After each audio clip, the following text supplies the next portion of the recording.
Ilang kaibigan ni dating Pangulong Cory Aquino ang makakabangga ng anak niya si Pangulong Noynoy Aquino.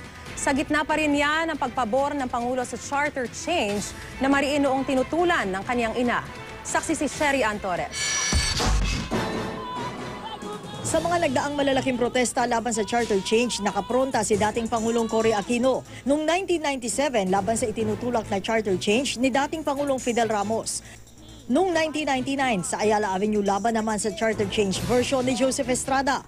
Taong 2006, balikalya ang dating Pangulo para sa isang prayer rally laban din sa charter change naman ni Gloria Arroyo. At muli, June 2009, kahit may sakit na ang dating Pangulo, nagpadala pa rin ito ng mensahe sa anti-chacha rally. Kaya ang kilalang kaibigan at kaalyado ng mga Aquino na si Atty. Rene Sagisag, mapipilitan daw labanan ang Pangulong Noynoy kung itutulak niya ang pag-amyenda sa saligang batas para palawigin ang kanyang termino. I won't support Noynoy if he runs again. If it happens, I probably will campaign against him.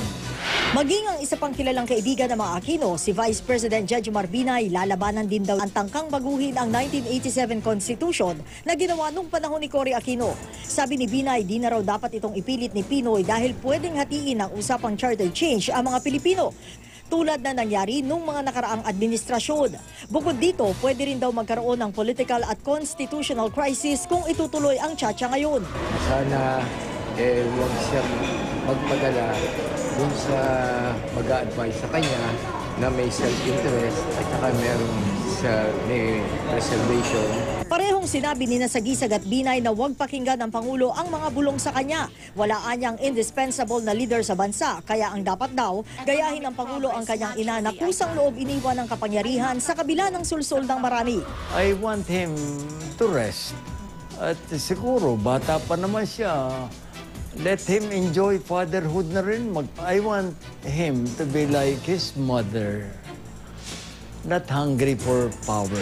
Pero iba ang sinasabi ng mga kapartido at kaibigan ni Pinoy ngayon. Marami na raw ang may gustong ipagpatuloy pa ni Pinoy ang kanyang termino.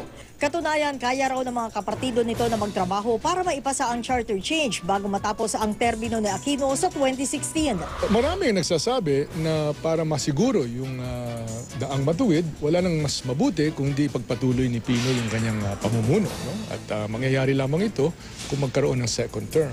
Kayang-kaya kasi na-prove na naman namin before na pag merong challenges, may mga demands, kahit may mga time constraints, kahit may mga obstacles, na-accomplish naman. Paglilinaw ng palasyo, hindi term extension ang habol na Pangulo sa charter change. Hindi rin daw para bawasan ng kapangyarihan ang Korte Suprema. What I remember that the President said was that it was not about clipping judicial power. He talked about restoring a certain balance between the executive, the Congress, and the judiciary. Ako si Sherry Ann Torres, ang inyong saksi.